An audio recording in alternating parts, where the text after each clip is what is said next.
Attention! We're back, bigger and stronger than ever. Season 2 is reloading May 26th at 8 p.m. Eastern Time. What's up? Being a black man, we gotta stop letting this slide. With new hosts Let me tell you what damn time it is. and big celebrity surprises. Kiss my behind, it's Oprah Winfrey. Subscribe today at Truth Talks Live. Give black people what they need, and we'll show them for you. And don't miss out on all the upcoming viral moments. Simulcasting weeknights at 8 p.m. on Roland Martin Unfiltered and Black Star Network and Truth Talks Live. I'll see you there. I saw this clip, and y'all, I find it to be utterly laughable. So this is that idiot Scott Jennings on CNN, and I want you to hear when the issue of poverty comes up. I want you to really pay attention. That this is in place. Household income for the bottom 10% will go down 2%, and it'll go up 4% for the top 10%. And by 2033, it'll be down 4%, up 2% for the top 10%. So in essence, the poorest people are going to have less income. The richest people are going to have more income. That's according to the Congressional Budget Office. Well, they suck. They get things wrong all the time. In 2017, when we passed the tax cuts, they totally missed the growth targets. They totally missed what was going to happen to federal revenue. They're not oracles. They can't foretell the future down to the exact science. Our Republican view is if we lower taxes, we'll have economic growth, and it helps everybody. But this isn't rocket science, because the poor people are losing benefits, Medicaid, and SNAP. Excuse me? You said the poor people. What do you the mean? people in the bottom. The illegal immigrants, the people who won't get up off the couch and go to work. Which people? Okay, so let me explain. Let me explain. The requirements for Medicaid, and we had this conversation last night, but here are the real details. There are already requirements for people on Medicaid to work. This changes those requirements, so it increases them. So some people will have to requalify. They won't be able to do that, and they won't have coverage. There are changes to the out-of-pocket costs for people who are on this program, so they might have to pay money in order to get access health care. It changes how the federal government reimburses the state if they provide coverage for undocumented immigrants. So there are some real changes to people who are eligible for the program now who will not be eligible for the program in the future. I just really have to. Okay. So he said, who are these poor people? Well, that's interesting. The Scott Jennings would say, who are these poor people? Y'all do know that Scott Jennings is considering a run for the United States Senate from Kentucky, right? Scott Jennings is a native of Kentucky, right? Are y'all aware that Scott Jennings was born in Dawson Springs, Kentucky? Antoine, go to my iPad. This is what I just pulled up. In Dawson Springs, Kentucky, the poverty rate is 26.9%. This is significantly higher than the national average of 12.4%. In fact, the Kentucky poverty rate is 16.1%. So, Scott, when you say, who are these poor people, it's your broke ass people. It's the broke-ass white folks in your state. Kentucky is one of the brokest, poorest, most illiterate states in the union. Awful education, awful health care, high poverty. See, y'all, this is what these white conservatives do. Who are you talking about? Are you talking about the illegal immigrants? No. They talking about your cousins, Scott. Your family members. See, I know you just signed your big new CNN contract and you think you the shit, and the New York Times has done a story on you and all these folks. But Scott Jennings, you clearly forgot where you came from. Scott Jennings, you come from a broke ass town. I ain't even gonna call it a city. Cause y'all not a city. You're a town. And see, this is what happens when these white conservatives get them a nice highfalutin drive, got you a little nice little suit, and you sit your little arrogant, smug ass on CNN, sipping on your coffee, and you think you the man, and your state is going to get screwed. See, I remember in 2016, I never forget, I was sitting here reading the article, and these folk, these broke, illiterate ass folk in Kentucky, I don't know what's gonna happen. I don't know. We voted for Trump, and I sure hope Trump do something about that Obamacare, but I'm worried about my Affordable Care Act.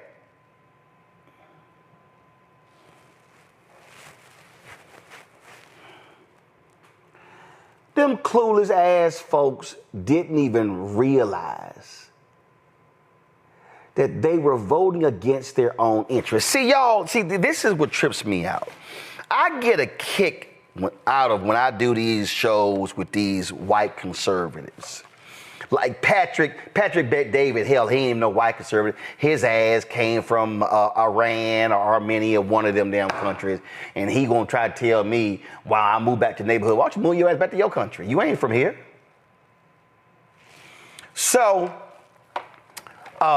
they love talking about y'all black folks. Y'all keep voting Democrat. And what have y'all gotten for it? And then they run these handkerchief heads out here like Candace Owens and Brandon Tatum. And they all come out here. Y'all ain't got nothing. Then you got that crazy ass fool out of Chicago, the fitness woman. Oh, this is what the Democrats, and what have y'all got? And what have y'all got? All right, y'all notice. They don't never ask white folks that question. The national media, they don't never ask white people in Mississippi and Alabama and Arkansas and Georgia and North Carolina and South Carolina and Tennessee and West Virginia and Kentucky and on and on. They never ask them, why do y'all broke, illiterate, uninsured white people, why do y'all keep voting against your own interest? What has the Republican Party given you? I know what they gave y'all is what Howard Dean said in 2004. God gave guns. Y'all love y'all guns. Y'all hate the gays. And y'all so-called love you some God. Except when it comes to feeding the poor, clothing the naked, and providing shelter to the homeless. See, I get a kick out of seeing these folk in West Virginia. I get a kick out of seeing the folk in my home state of Texas talking about how they love them some Donald Trump, and they wearing they MAGA hats proudly, and they flying they Trump flag, and oh my God, Trump gonna change this country, and your broke ass about to lose your Medicaid. They've talked about how many hospitals are going to be impacted. Some 72 to 100 rural hospitals are not going to be able to pay their bills, but y'all thought y'all were doing something to the blacks. Oh, y'all thought y'all were doing something to them illegal immigrants. Oh, yeah. Oh, yeah. We going to go after them. Oh, yeah. We about to sit here and we about to give so much money to the military that their budget is about to hit $1 trillion, and we never spent $1 trillion in American history on the budget, but oh, here it comes. But all y'all broke ass people in Dawson Springs, Kentucky, the home of Scott Jennings. Let's talk about them food banks not getting food. Let's talk about when your cough turns into bronchitis and your bronchitis turns into pneumonia. And then you're going to look up and they're trying to gut the Affordable Care Act. They're trying to gut Medicaid. Your hospital's going to shut down. Then what you going to do? I know what you're going to do in Dawson Springs, Kentucky. You're going to go home and you're going to wrap yourself in your Trump flag and you're going to try to figure out how to warm up. But guess what? Ain't no lining in it. It ain't fleece. It ain't going to help you. See, I can't wait. I would love to hear I would love to have Scott Jennings go back home. Matter of fact, CNN, why don't y'all send Scott Jennings on one of them silly little ass interview tours? You know, y'all love sending Van Jones out. Why don't y'all send Scott Jennings back to Dawson Springs?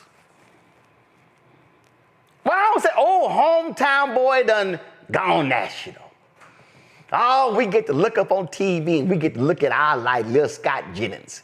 It's right here from Dawson. I bet they got a sign, Dawson Springs, Kentucky, home of CNN Scott Jennings. And then you get to go ahead, he get to come back. Let's have Scott tell them what happened to the program that helped folk pay their energy bills that got gutted by Elon Musk Doge. I'd love for Scott to go back and talk about if there are any farmers out there, how they gonna be impacted by these tariffs. Antoine, go back to my iPad. Let me say it again, y'all. The poverty rate in Kentucky is 16.1%. But in Scott Jennings' hometown of Dawson Springs, Kentucky, the poverty rate is 26.9%. National rate is just 12. So the poverty rate is more than double that in Dawson Springs. Here's some more information right here. Comparison to Kentucky. The poverty rate in Dawson Springs. Come on back to my iPad. Let's go. The poverty rate in Dawson Springs is more than 1.5 times the rate in Kentucky. Who's the largest demographic living in poverty in Scott Jennings, Dawson Springs? Females, 55 to 64. Followed by females, 35 to 44. Then females, 75 plus. Because see, Scott, he 47, y'all, so maybe he don't care because that ain't even in the, so he's like, oh yeah, we good. So the 45 to 54 people, they good. See what happens? See what happens when you go to the data? See, I really wish somebody on that panel last night was a little quick with the iPad. So I've been letting y'all know what would happen. If Roe was on there and he said that bullshit, I would looked up, boom, Scott Jennings, hometown, Dawson Springs, boom, poverty rate. Scott, they talking about your broke ass town. We played the clip of the Congresswoman reciting how many people in each congressional district were gonna lose Medicaid. But y'all, they don't care. See, this is why Bishop William Barber in the Poor People's Campaign, why they are trying to ignite poor folk in America, low income in America, the working class in America, to vote their economic interest. Because I don't care if you are white in Dawson Springs, Kentucky. I don't care if you are black in Albany, Georgia. I don't care if you are black in Rocky Mount, North Carolina. If you look at the poverty stats, they ain't doing your bidding there. Hell, Donald Trump just sat here and told his own girl, Sarah Huckabee, man, they ain't helping your ass with no tornadoes in Arkansas. St. Louis flattened because of tornadoes last week. Republican governor, 2 Republican U.S. senators, Josh Hawley, punk ass, the same one trashing FEMA relief for other states, begging for help in Missouri. And Donald Trump, I'm sorry, my orange ass is going to Mar-a-Lago where I'm hosting a dinner for 200 people who I'm not releasing their names who have given money to my coin. I don't give a damn about you peons. Matter of fact, the phrase, let them eat cake, shit. Donald Trump ain't even giving them a cupcake, a honey bun, a Twinkie.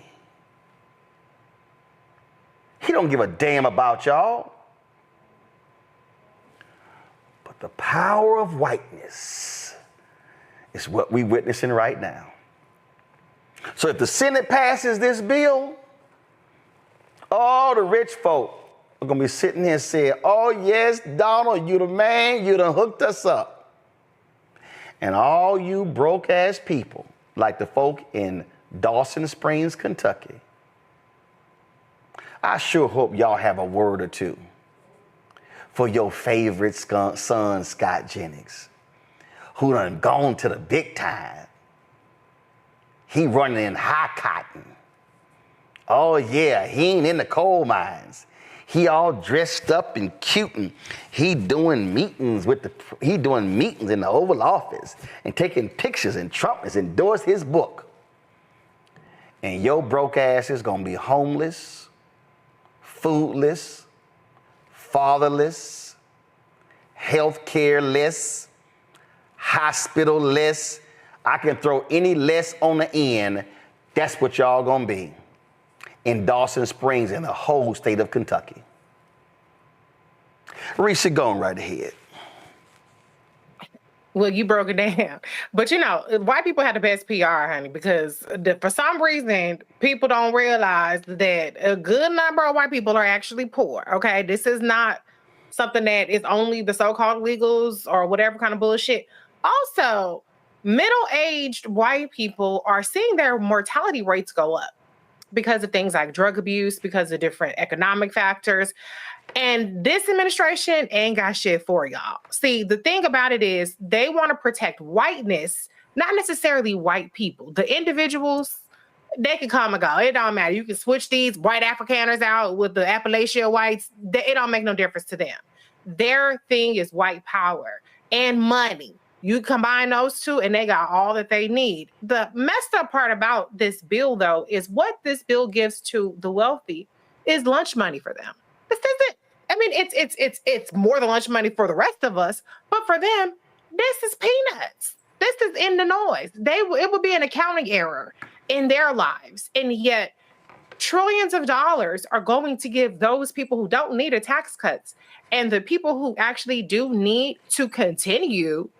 And actually have been deprived in places like Georgia and Florida and Texas from Medicaid expansion. The people who do need medical insurance, the people who do need food assistance, they're asked out. And so this is about life and death for people, including white people, actually disproportionately white people, because there are more of them volume-wise than there are of us. I know that people like to work in percentages, but the fact of the matter is there are more white people living in this country than any other race. And so they will be harmed very much by this, all in the name of white billionaire power. Congratulations, you played yourself. Oh, absolutely. Again, Nola, the thing that cracks me up is when these folk, they always got something to say about black people. You haven't gotten this, you haven't gotten this. Going back to my iPad, look at this here. Economic well-being, this is spotlightonpoverty.org. Economic well-being in Kentucky, extreme poverty, 11% of the state. Food insecurity, 14.4%.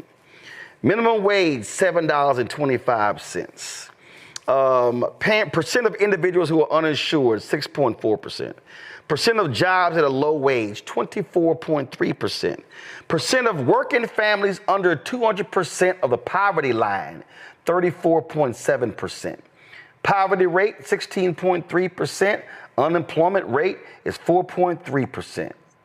And you sit here and look at Home foreclosure rate, 1.12%. Then you let percent of renters, 33%. I mean, it goes on and on and on and on. It shows you these numbers. They broke. They broke, Nola. And I keep saying, black broke and white broke is the same. Your ass broke. Mm-hmm. And Dr. King knew it too. I had the pleasure the other morning, I should say, talking to Representative Cleo Fields from Louisiana, and also Representative Nakima Williams the other night at like 2:30 in the morning, as the Republicans tried to sneak past that big old ugly bill. Representative Williams, she represents districts in Atlanta, her district in Atlanta, and Representative Fields, represents some of the poorest, districts in Louisiana. And the conversation that we had was just about that, acknowledging that, acknowledging those poor people and how taking Medicaid away from said poor people will impact their lives. Representative Williams told this story about how she met this woman who literally survives on $6 a day. $6 a day. Scott Jennings is acting brand new. And if they do send him on this little tour, those people won't care about those numbers, because all he's going to do is tell people that, first of all, that the clip on CNN was fabricated and the media. So that's the first movie he's going to make. And then the second movie he's going to make is to completely, not even respond, to data, if that was brought up to him in that context, is what I'm saying. And, another element to this, Roland, is so many of these voters are absolutely voting against themselves, against their families, because, and let's just keep it real, a lot of their pastors are telling them in Sunday Mass that God sent Donald Trump here.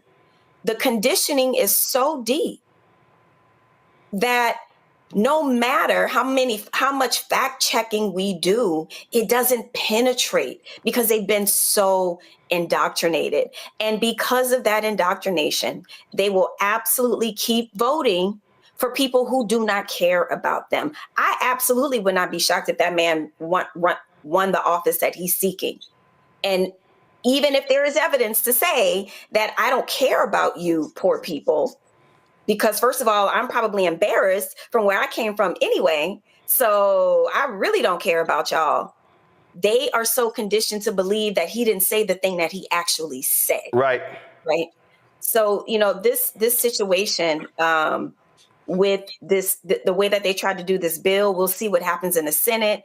But there are a lot of people who are going to be impacted. Mark my words. And the ugly thing about it is the last thing I'll say.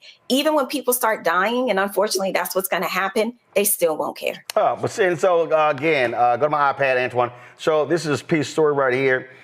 New census data shows more is needed to cut poverty and improve incomes. This is in Kentucky.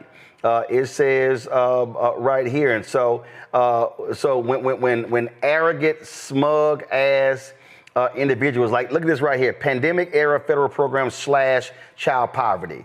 Official child poverty in Kentucky went from 21.8% to 10.9%. In Kentucky. That's what happens when you make investments. But what then happens is when you sit here. Look at this here. The story says more kids have health coverage this year. Then Kentucky's rate of uninsured plummeted for everyone after Medicaid expansion. Numbers don't lie. And so all of these data points. Look at this here. It shows you Black Kentucky households. How there was a drop there. And then what does it say? Pandemic era support show us that cutting poverty is possible. And you know what they want to do, Greg? They want to slash poverty programs. They want to do all of that. That's all these cats are doing. We just need to understand what is happening here and the lies that they love telling. Yes, it's very sobering to hear you go through those statistics. This whole segment, and then, as we just heard, Reese and Nola just walk us through the fact that it won't matter, that it doesn't matter, and it won't matter. It's one thing to be an open racist, It's quite another to believe because, as you just said, Noel, as you said, Dr. Haynes, because you have been thoroughly brainwashed in a cultural and ideological position that Black people are simply not human, or certainly not as good as you are. That is the Christian fascist view. And thank you for making that very keen and important distinction, Nola, between Catholicism more broadly, which is the original European form of Christianity, of course, and the extremist view. As is extremism is Islam, there's extremism in Judaism, and extremism, of course, in Christianity. We see the extremism in Judaism playing out partially in Israel right now. So that's going to block them from ever doing anything else. I'm thinking about two books that came out just before COVID. One by Dr. Jonathan Mertzel entitled Dying of Whiteness, How the Politics of Racial Resentment is Killing America's Heartland. And you've mentioned this book before.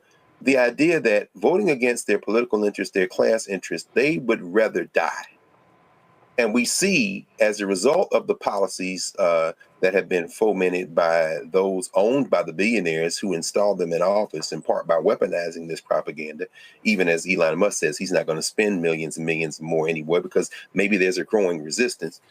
We see that because of those policy cuts, because of the cuts in schools and social services and resistance to the Affordable Care Act and expanding Medicaid, well, you see the increasing deaths among white people from gun violence, those falling life expectancies you mentioned, and the rising dropout rates and so many other things. They are literally, and this is a medical doctor, Dr. Metzel, he says they're dying of whiteness. Now, contrast that with Black Fatigue, Mary Frances Winter's book, which came out a few months later. Black Fatigue, how racism erodes the mind, body, and spirit. We are tired of trying to appeal to people based on our common humanity when they are looking at us like, it's not that I hate you, Black girl. It's not that I hate you, Black boy. It's just that you're a different species. And I look at you the way I might look at my pet, sometimes with sympathy, sometimes with celebration if you're my favorite rapper or basketball player, but always as something just a little different than I am. Those would be the liberal Afrikaners in South Africa. In fact, when Ramaphosa brought his cabinet there, he had some Afrikaners with him. I look at Ernie Els, the Big Easy, the golfer who tried to plead to his common whiteness with Donald Trump yesterday in the Oval Office. And I wonder, does Ernie Els look at Cyril Ramaphosa as being his equal? Or does he just say, I tolerate you and you're a nice species, but you're a little bit different than me? I would almost trend toward the latter. And this is where we're going with this. If you can't stop these maniacs from voting against their interests when they will simply say to you, I would rather be white and dead than human and alive, then Black Fatigue, it seems to me, and maybe even to Mary Frances Winters in her book suggests that we need to find who we can organize with, which is what Reverend Barber has been doing. We need to appeal to those who do have open ears. And the Scott Jenningses of the world, and the Junior Varsity Vances of the world, and the Tim Scotts of the world, and the 8 Negroes who voted for, Lord have mercy, the funniest thing about that I saw on social media about the so-called president of Florida A&M, I can't repeat here. Let's just say that somebody tweeted that blank sits on the highest of 7 hills, and you can kind of infer the rest in terms of drug abuse and what might be inferred from that. But the point is that those people all share one thing in common. It isn't race. It is a fealty to toady and kowtow and kiss ass and do whatever they can not to return to that coal mine, not to return to that cotton field, not to return to that job that they think is beneath them. And they will do anything to foment that. Let's start wasting our breath with Scott Jennings. If him and his constituents want to die of whiteness, so be it. We have Black Fatigue now, which means that should instill in us a determination to find those people who will build in our common humanity. And when we install policies that will help everybody, them hillbillies will be saying the N-word, but they'll do it with a new set of teeth, and we won't care one way or the other. Hello, I'm Isaac Hayes III, founder and CEO of Fanbase. Listen to what I'm about to tell you. The window to invest in Fanbase is closing. We've raised over $10.6 million of our $17 million goal. That means there's room for less than 6,370 people to invest in Fanbase for the average amount. The minimum to invest in Fanbase right now is $399. That makes you an owner in Fanbase today. Go to startengine.com/fanbase to invest. Why? Because current social apps have taken advantage of users for far too long, with content suppression, shadow banning, harmful racist content, and no real tools for monetization and equity. Fanbase has over 1.4 million users and counting, allowing anyone to reach all their following and monetize their content from day one. Social media is the new TV, and whoever owns the apps that distribute that content have the opportunity to own potential billion-dollar companies. While big platforms with uncertain futures are failing to serve their users, Fanbase is stepping up to fill the gap. Don't wait until it's too late. Invest now, invest for yourself and your future. Go to startengine.com/fanbase and own the next generation of social media.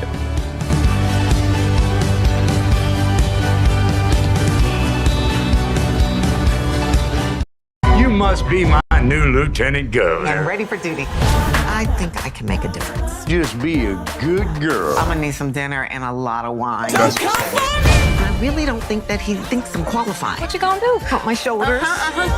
When you want something and you earn something, you fight for it. Kids, do you know who this is? Mary J. Blige. I didn't know we was about to be attacked by all of Nick Cannon's kids at once. Folks, the president of South Africa, Cyril Ramaphosa, is in the United States for 3 days of high-stakes meetings with the twice-impeached, criminally convicted felon-in-chief Donald Trump. Now, it's been lots of tensions between the United States and South Africa. Now, from South Africa's side, it's all been the United States, accusing them of racism, accusing them of genocide. Donald Trump taking the side of white Afrikaner farmers there in South Africa, lying about farmers being killed over land, just lies, lies, lies. You've had Secretary of State Marco Rubio attacking the South African United States ambassador, refusing to allow him to be in the country. And so it has been all sorts of things. Now, while the White House really hasn't released a detailed schedule, Ramaphosa's office has said the focus will be in reframing economic and commercial ties with the United States. Of course, tariffs are on the table. You got massive cuts. Donald Trump has ordered in resources to South Africa. And so all these things are happening. Johanna LeBlanc is a partner at Adomi Advisory Group. She joins us right now. Johanna, glad to have you here. And this is, I mean, look, from the South African president's standpoint, he needs the United States, but also what he can't do, though, is give the impression that he is capitulating to this lying thug, Donald Trump. I think the meeting between the president of South Africa and President Donald Trump is one that is needed. And I think that it shouldn't just be a photo op. It should be an opportunity to discuss commercial-related matters. Because I don't think President Ramaphosa should even waste his time to even discuss the issue around the Afrikaners who are granted refugee status into the United States, because I think that the U.S. has its position, and certainly President Ramaphosa has its position, and the international community also has its position, and it appears to be some level of discrepancy as to what's really happening on the ground and this administration's position as to what's happening in South Africa as it relates to white South Africaners. But I think instead, President Ramaphosa is in a great position of leverage.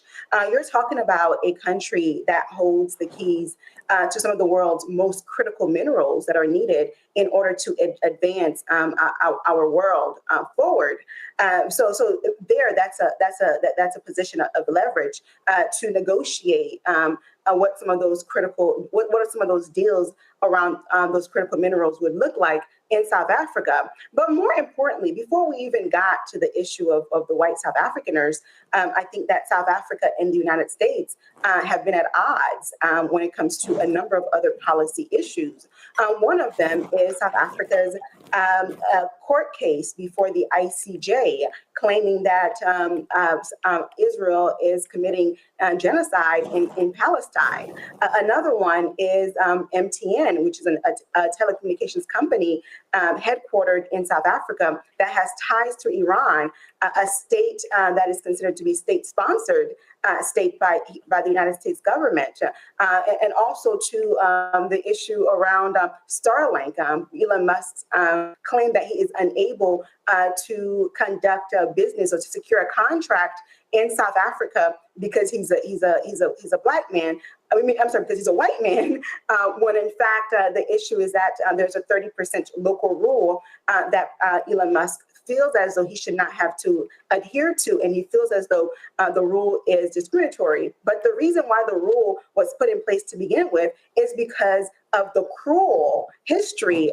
of the apartheid system in South Africa, where Black South Africans were robbed of their land, their resources, right? And so in order, and also murdered and kidnapped and so on. So in order to address some of those systemic racist policies in the country, the South African government has put in place certain policies similar to affirmative action or diversity and inclusion programs that we have here in America.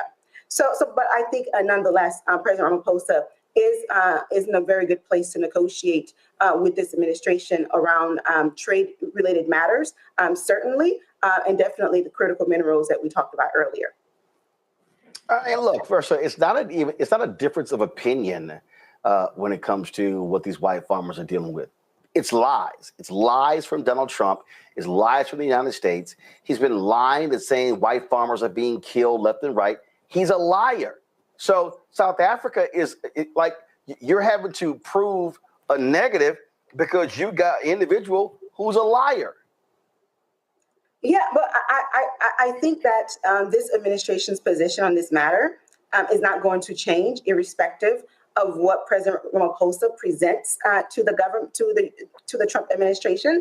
So I think that for the sake of diplomacy, it is best that President Ramaphosa does focus on trade-related matters that will bring about even better economic conditions to the people of South Africa, and also to make sure that the conversation is one that is productive and one that will respect South Africa's sovereignty. And certainly South Africa's domestic policies and definitely South Africa's rule of law in the country. Because, when you are a head of state and you are able to meet with your counterpart, right, there are a number of things on the table that could be discussed. But you really have to sit down and assess to see which discussions are even worth having, right? And I think this one about the white South Africaners is one that is not a necessary conversation for President Ramaphosa to have with President Trump. Now, will President Trump bring it up? Possibly. I don't know. Yes. Come on, John. He's going to bring it up. Let's not. He's going to bring it up. That's gonna happen. Well, one thing I will say is that we saw what happened between the meeting, during the meeting between Zelensky and President Trump a couple months ago.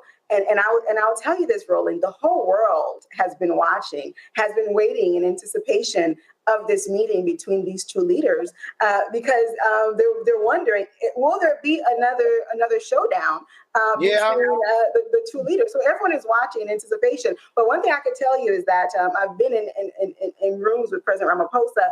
He is one that is very diplomatic, very charismatic, and there is no denying that. I think he's going to handle himself very well. But there are some concerns about how this meeting could potentially be embarrassing for South Africa. So we all here are anticipating this meeting. You can bank on Donald Trump will do all he can to embarrass South Africa. Just go ahead and write it down. It's etched in some stone. Johanna, I appreciate it. Thanks a lot. Thank you, Roland. Bringing my panel, Joe Richardson, civil rights attorney, joining us from Los Angeles. Randy Bryant, entrepreneur, author of Never Says, 25 Phrases You Should Never Ever Say to Keep Your Job and Friends. Out of D.C., Candace Kelly, legal analyst and host, Not All Hood, out of South Orange, New Jersey.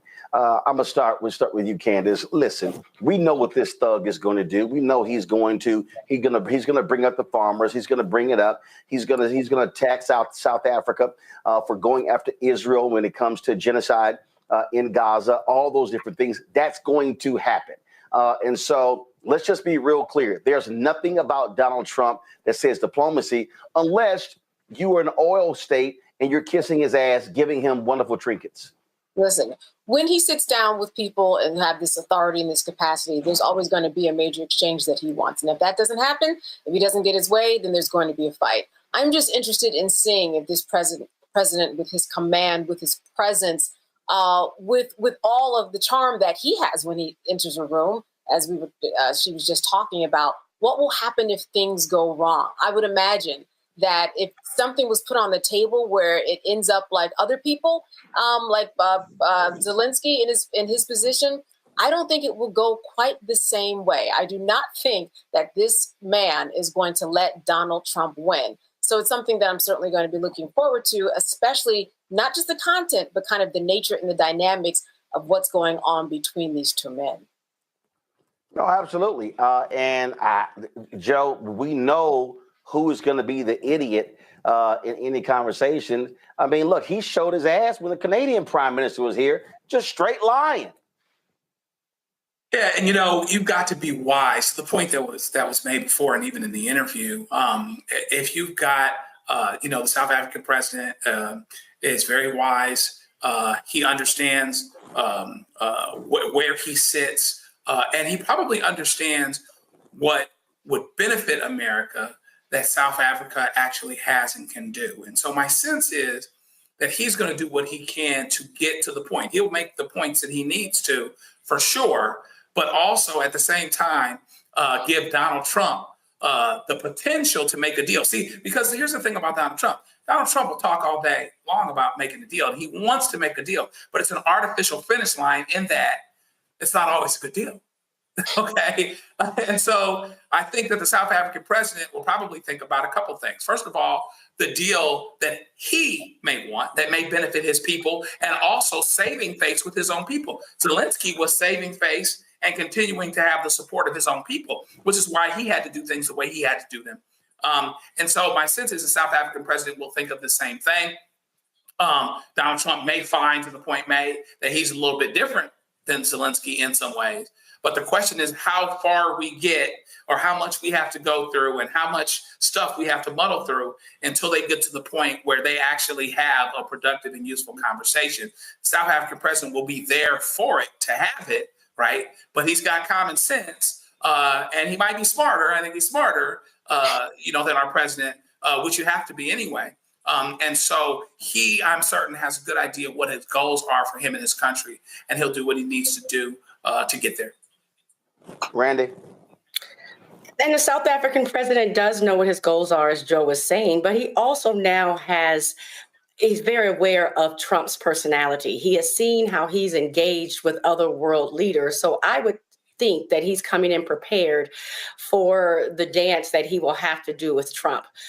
He knows that Trump will try to present a story that we know is not true, and show that his country is different than he knows his country to be. I think that he will actually stand up and tell the truth about what is actually happening in South Africa. They fought very hard to get rid of apartheid, although it's only been, since early 1990s. And they don't want it to seem as if now there is this actual reverse racism happening that Trump is trying to suggest. So it's going to be interesting. Well, first of all, we all know that this notion of reverse racism is BS, Candace. Elon Musk wants to act like, oh my God, they're discriminating against me because I'm white. I mean, his whining is just really pathetic. And what white people like Elon Musk don't want to own up to, they don't want to own up to that the racist in South Africa wants to still control everything. And the ANC is like, no, y'all are going to have to sit here. We have to endure apartheid for so long. Yeah, this is the remedy because of your racism, of your mothers and fathers and aunts and uncles stealing this country from black people. Well, listen, Roland, it's the same argument that we're making here over the United States of America. We need to right the wrongs and kind of push through a system that where everybody, once they take part, it ends up unfairly to those who it kind of, falls upon. So this is the exact same thing that we are seeing. Groups of people trying to change history, and then the Black South Africans coming in and saying, no, you need to understand what it is. It's a learning process, and it's something that people, when they try to change history, they're going to get more pushback. They're going to get more pushback from groups. They're going to hear more about that. The same thing that is going on in the United States is going on in South Africa. Interestingly enough, history similar, outcome similar, how we are trying to recover is similar too. So it's no surprise about where this is going to go. I think what's very interesting is that we are finding ourselves in the same position with, again, similar passive history and racism, and how we have to continue to turn our wheels and go out of our way to correct what somebody else has done. So it will be very interesting to see how this meeting turns out. But Joe, the difference is white people run this country, black people control South Africa, the political apparatus in South Africa. Yeah, the political apparatus is different for sure, no doubt about that. And because the political apparatus is different, they can move toward equity, which ought to be a shared goal, which is a worthy goal, which is a morally correct goal, and they can do that. The other thing that I think I would say that Donald Trump has to be scared of is even more, he might not be so worried, interestingly, he might not be so worried about having an argument with a black man that's smarter than him, right? Because you don't have to be smarter as a black man to have certain people look at you and judge you to be inferior based on, despite the fact you look at the Trump and the Trump administration and you see competence issues everywhere, you see what they perplex or purport to be DEI, that's actually the DEI as they define it. You see that. But what I don't think he wants to do is I don't think he wants to have an argument and a back and forth with the white Afrikaners themselves, right? There are people in that country that are saying, no, Donald Trump, you're wrong. That's not what's happening here, okay?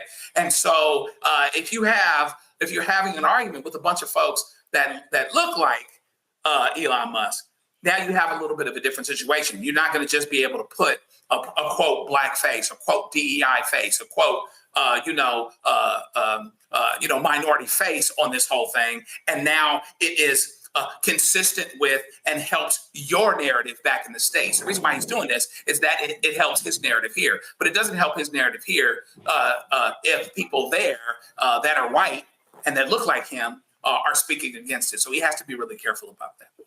Well, I really do hope, Randy, that the South African president does not hold back and will not tolerate having this idiot try to embarrass him on the international stage. I don't think that we are going to be disappointed. Like I said earlier, I think that he is prepared. He understands that, generally worldwide, there are some white people who are having temper tantrums just because we are trying to make things right. Like that's what DEI was about. I love the quote that always says that for people who are accustomed to privilege, equality feels like oppression. And so because we're trying to right the wrongs of the past and make things equal here in America and in South Africa, you have some people like Donald Trump claiming that others are being oppressed, which that's not what's happening at all. And I believe the president of South Africa is going to make that quite clear. And this is the president of South Africa, actually at the UN. Good to see you. Are you well? Good to see you, Mr. President. What are you most looking forward in terms of making a deal with President Trump? And we get a handshake there. Yes, you get a handshake. Yes, Mr. President. And how are you ready for the handshake with Trump? What's going to be your icebreaker? Well, we're always ready. We're hoping to have really good discussions with President Trump. Hello, I'm Isaac Hayes III, founder and CEO of Fanbase. Listen to what I'm about to tell you. The window to invest in Fanbase is closing. We've raised over $10.6 million of our $17 million goal. That means there's room for less than 6,370 people to invest in Fanbase for the average amount. The minimum to invest in Fanbase right now is $399. That makes you an owner in Fanbase today. Go to startengine.com/fanbase to invest. Why? Because current social apps have taken advantage of users for far too long, with content suppression, shadow banning, harmful racist content, and no real tools for monetization and equity. Fanbase has over 1.4 million users and counting, allowing anyone to reach all their following and monetize their content from day one. Social media is the new TV, and whoever owns the apps that distribute that content have the opportunity to own potential billion-dollar companies. While big platforms with uncertain futures are failing to serve their users, Fanbase is stepping up to fill the gap. Don't wait until it's too late. Invest now, invest for yourself and your future. Go to startengine.com/fanbase and own the next generation of social media.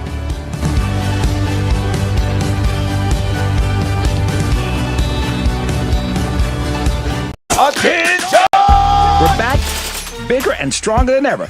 Season 2 is reloading May 26th at 8 p.m. Eastern Time. What's up? Being a black man, we gotta stop letting this slide. With new hosts. Let me tell you what damn time it is. And big celebrity surprises. Kiss my behind. It's Oprah Winfrey. Subscribe today at Truth Talks Live. Give black people what they need, and we'll show them for you. And don't miss out on all the upcoming viral moments. Simulcasting weeknights at 8 p.m. on Roland Martin Unfiltered and Black Star Network and Truth Talks Live. I'll see you there.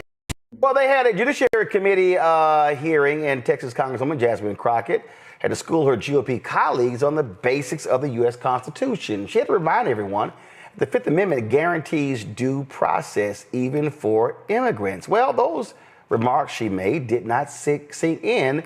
This is what happened when California Congressman Kevin Kiley decided he wanted clarification from the Congresswoman. Who accused me and my colleagues over here of ignoring the Constitution. And if that were true, that'd be a very serious matter. So I did want to just inquire as to what exactly the accusation is. So I'll happily yield to the gentlewoman from Texas if she'd like to respond. Do you believe that someone who has snuck into our country, entered the United States illegally, that the due process requirements for that individual are the same as they are for a U.S. citizen? I thought the question was for me, but it seems like the lawyers on this side or just my entire team knows the answer. Mr. Chairman? Per the Constitution, yes, if you are on our soil, you are guaranteed due process. And the fact that there's even a question is why we are struggling right now. In addition to, an additional issue that I have is the executive order that was signed by the president that seemed to get rid of birthright citizenship, which also is laid out in the Constitution, which is why even the most conservative judges have ruled against. There is no one that has ruled that that was okay. Okay, thank you. You're welcome. So, thank you. That's simply untrue. The Supreme Court has made it very clear that due process is a context-dependent inquiry. And someone who is here illegally in this country facing deportation, the requirements of due process are specific to that context. I just want to clarify, and I know that there's lawyers on that side. It's just like we have different standards in general. Like you have a higher standard when it comes to a criminal case versus a civil case, right? So it's preponderance is going to be the burden on a civil case, and then it's going to be higher as it relates to a criminal case, right? It's beyond a reasonable doubt. That is going to be the burden of proof. When the Supreme Court was making distinctions, the distinctions weren't necessarily between is this person a citizen or is this person not. It wasn't a matter of certain people are not allowed to have due process, but it's kind of like there's different ways to evaluate things. The amount of protections that you are going to have in any criminal case. If you think about those that are charged with murder, whether they are a citizen or not, guess what? The burden of proof is still going to be the same. The burden of proof is still going to be beyond a reasonable doubt. There was never a distinction that said somehow, dependent upon your status, you somehow lose your access to due process. And frankly, that is honestly the only thing that the Supreme Court has been consistent on, is that there are due process rights that are going to be afforded to everyone that is found within our jurisdiction in the United States. I have not seen a case where they have said, no, it's okay for someone not to have due process. That is why the plane that was about to leave Texas, they said stop the plane literally at 1 a.m. because there had not been due process for those that were currently being held in the administration's custody. And thank you so much. Thank you. I think I understand your position a little better now. I can't say I agree with everything you said, but I would just say perhaps be careful with throwing out accusations or ignoring the Constitution, without carefully considering those statements, because the demands of due process is not just something that is the same in every context. It's Mr. very Chairman, much I have a context. so I have a unanimous consent request. Gentlelady is recognized for unanimous consent. I'd like to submit for the record the Constitution of the United States Fifth Amendment explained, so that the gentleman can see exactly what is in the Constitution, where it says no person. No person shall be deprived of due process. I would just point out the Supreme Court, as the gentleman from California has said, has firmly, I'm quoting the Rehnquist from Justice Rehnquist, has firmly and repeatedly endorsed the proposition that Congress may make rules as to aliens that would be unacceptable if applied to citizens. But currently the Constitution says... It's not the same process due American citizens. Mr. Chairman, it just says no person. Objection, the Fifth Amendment will be entered in front of the Judiciary Committee's record. Thank you so much. I just wanted to make sure everybody knows what the Fifth Amendment says. We will take Maybe we could introduce the 14th Amendment too, Mr. Chairman. Okay, that's fine too. Well, you can introduce the whole Constitution. God bless you.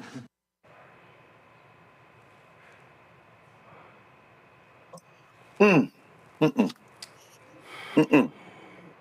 that was a heart attack over here. Man, fuck. No. Listen to this bastard. You can introduce the whole Constitution. The only 3 words that mean anything in what he said at the end were the last 3. God bless you. These are theocrats. Let me be very clear about what we just heard. This has been litigated. The 5th Amendment applies to the United States. The reason we needed a 14th Amendment is because guess who wasn't included in the first 10 amendments to the United States Constitution, or the Constitution, as full humans, African people, and indigenous people.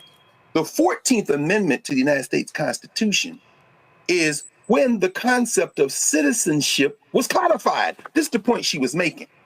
So people talking about people here illegally, people here illegally. MF, you're the first one that came here illegally, you bastard, but there was no citizenship rule. You took this land from the indigenous people and then wrote a document that did not establish a rule excluding people on the concept of citizenship, only on the concept of humanity, which you claim for yourself, and created a legal universe that excluded everybody but white people. And white people was to be determined by you, as the Irish in the 19th century. Anyway, the point is this. The 14th Amendment, after a bloody civil war, and perhaps we're on the verge of another one, who knows? But the point is this, the 14th Amendment came in to codify who was or wasn't a citizen. And while the 5th Amendment, as she said, reads that no shall any person be subject to the same offense to be put twice in jeopardy of life or limb, that's double jeopardy, nor shall be compared in any criminal case to be a witness against himself, nor be deprived of life, liberty, or property without due process of law. It said person, not citizen. Now let's go to the 14th Amendment, which was passed because the Dred Scott decision said in 1857 that black people had no rights that any white person was bound to respect, because if in Massachusetts they decided to give you citizenship, that was fine. If in Texas they decided not to, that was fine. Because as Africans, we weren't part of the legal universe. The 14th Amendment was passed for that reason. Now, the clown now thinks it only applies to black people, but he should shut his damn mouth. Now, the point is this, finally, the 14th Amendment, Section 1. All persons born and naturalized in the United States and subject to the jurisdiction thereof are citizens of the United States and the state in which they reside. That is a direct shot at Roger Taney, who said that you're a citizen of a state and the United States. He made up a legal fiction of federal citizenship as if you can be a citizen of the United States and there's some place where it's not subject to the polity of the jurisdiction of the United States. But that's fine. They cured it there. But the problem, what they're going after birthright citizenship for is the second part of that first sentence, which says subject to the jurisdiction thereof. It's a lie. The Kim Wong-Ark case settled that. That was a guy who was born in San Francisco, whose parents had come from China, and he is one of the few people in the United States Supreme Court history who has his name in a decision. If somebody said, you're not a citizen, he said, my name Kim Wong-Ark. The Supreme Court said I was a citizen, didn't stop when he went to El Paso, Texas a few years later. Them crackers down there arrested him and accused him of not being a citizen, and it took him months to prove he was, with a Supreme Court with his name, case with his name on it in his back pocket. But the important, and here is the important sentence in the 14th Amendment. It says, no state shall make or enforce any law which shall abridge the privileges and immunities of citizens of the United States, same as the 5th Amendment, nor shall any state deprive any person, not citizen, person of life, liberty, or property without due process of law. That's the due process clause. But here's the problem. Well, we just heard this white nationalist, God bless you. You can put the whole Constitution. In other words, who gonna check me, as you always say, Reese? The problem is this. What these white boys are trying to do, white boys and girls, they want judges to say in the 14th Amendment and in the 5th Amendment, well, the 14th Amendment is the important one here because that's the citizenship clause. When they said person, they meant citizens. When people say, no, they said persons, they said, no, go back to Section 1 at the beginning. All persons born or naturalized in the United States and subject to jurisdiction thereof. there's enough air in there for the right-wing judge to say, yeah. So the interpretation I'm going to give, this is what they teach in law school when they start talking about statutory interpretation. I interpret person in that second sentence to mean citizen, as it should be controlled by the first sentence. It's a fringe argument. It never had any breath in it. But because you Negroes decided that elections don't matter, and then because the Democratic Party does silly things, like let people die in office. The last 8 members of the federal legislature, 7 in the House and 1 in the Senate, that died in office, all of them was Democrats, 215 to 214 last election. Connolly of Virginia, you got Rajalva of Arizona, Sylvester Turner in Texas, and before that, Pascrell of New Jersey, Jackson Lee of Texas, Payne of New Jersey, Feinstein of California, Senator Feinstein, and McKeeshan of Virginia. Everybody died in office. It got close enough to steal, and now we got to go on this hell ride together. Jasmine Crockett can't explain this to them any clearer, but they don't care. They don't care. The law is whatever the hell the judge says it is, and if you don't agree with the judge don't agree with you, and you're the president of the United States, you know what they can do? They can ignore the law, and we're going to be in the streets. This is a serious thing now.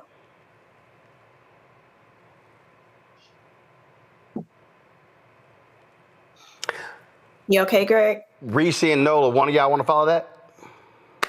I mean, goddamn. Well, I mean, I'll go. Dr. Carr, obviously, he held it down. He held it down. No. Here's the thing that people don't understand about this whole, the real danger of this due process thing is that this administration will pack your ass up and put you on a plane, and you'll be in somebody's seat cot in South Sudan. They trying to get people in Libya before anybody had a chance to say boo. And you could be a citizen. There are people they've admitted that have protected status. Kilmar, Brego Garcia, and they still like, fuck it, we're not bringing it back. Right. And so the danger of not having due process is also a danger to U.S. citizens, because how you know that they're going to get it right? They don't care to get it right. They've literally said they don't care to get it right. Just like the case in Oklahoma where these roided up ICE agents and all these multi-agency people, but nobody wants to cop to it, raided a house of a U.S. citizen, made them come outside, get searched, stole their goods, and then they said, we weren't there. That's where the due process part comes in. And so anybody who thinks, well, I don't think that immigrants should have due process. I don't think if you here legally, what you need due process for? Okay, when they pack your black ass up, and your family is in front of the Capitol steps trying to get you back, even though you're a U.S. citizen, they're like, well, we're talking about birthright citizenship. Should they really be a citizen? Should they really be this? Well, both of their parents wasn't citizens. When they having that argument while you sitting in somebody's jail, then we can have a conversation about why due process is important for everybody. Nobody has any illusions that due process is equally applied. We know this justice system doesn't treat anybody equally, especially not Black people. That's not the case. That's not the argument that's being made. But due process has to exist for everybody's benefit. It's not a gift. It's not some charity that we're giving to some people who shouldn't really be here by somebody's judgment.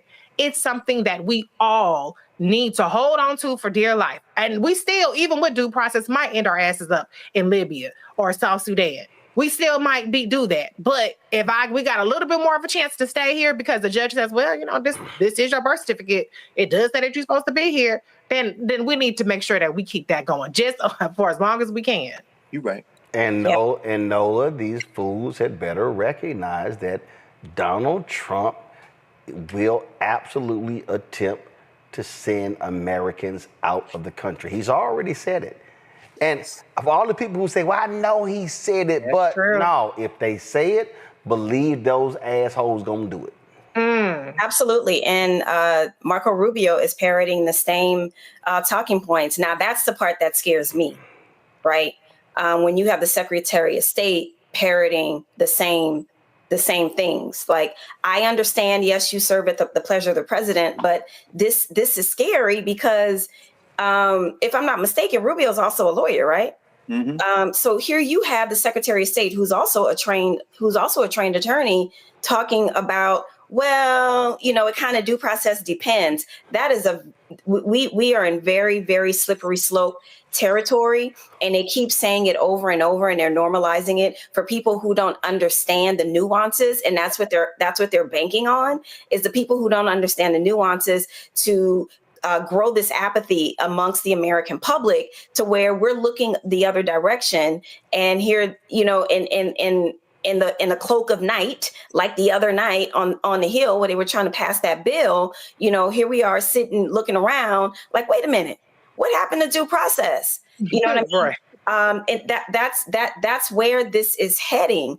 And for people who do not believe that this is a slow rolling coup, this, like Greg said, and I understand his passion. I totally get it 1000%, especially when this is something that you trained in and this is something that you believe in, and to see what's happening to it, it is heartbreaking, right? And it's infuriating. But I'm telling you, one day we're going to wake up because we were so distracted with being bombarded with so much, right? That we are going to be a country with no rules, no laws, and that's scary territory. And further, I'll say that I'm really concerned. I'm really concerned. We're people that are heavily that we pay attention to the news and news cycles. We're really involved, and I am really, really concerned because there really aren't any checks and or balances. The way in which the Republicans have done this thing, it's like they have blanketed, every single lever of the government. And then in Congress, the people, I need y'all to understand how important 26 is. And before we get there, they will try to pull something. They are going to try to do something to interrupt the 2026 elections. I'm telling you right now. Yeah. But in addition to that, we can't stay at home because of it. Our lives are on the line here, people. They are trying to do away with due process. They are trying to do away with the Constitution. That's right. That is the foundational document of this country. And like Greg said, that document has not always served us. It has not always worked in our favor. But the larger point is, it doesn't matter because we're talking about the nuts and bolts of what keeps this country together, what keeps this democracy together. Mm-hmm. And we are hanging off a cliff. Mm-hmm. And I need y'all to understand how important 2026 is, how important your local elections are every single Tuesday. Mm-hmm. Y'all have to be civically engaged. We are in trouble. Hello, I'm Isaac Hayes III, founder and CEO of Fanbase. Listen to what I'm about to tell you. The window to invest in Fanbase is closing. We've raised over $10.6 million of our $17 million goal. That means there's room for less than 6,370 people to invest in Fanbase for the average amount. The minimum to invest in Fanbase right now is $399. That makes you an owner in Fanbase today. Go to startengine.com/fanbase to invest. Why? Because current social apps have taken advantage of users for far too long, with content suppression, shadow banning, harmful racist content, and no real tools for monetization and equity. Fanbase has over 1.4 million users and counting, allowing anyone to reach all their following and monetize their content from day one. Social media is the new TV, and whoever owns the apps that distribute that content have the opportunity to own potential billion-dollar companies. While big platforms with uncertain futures are failing to serve their users, Fanbase is stepping up to fill the gap. Don't wait until it's too late. Invest now, invest for yourself and your future. Go to startengine.com/fanbase and own the next generation of social media.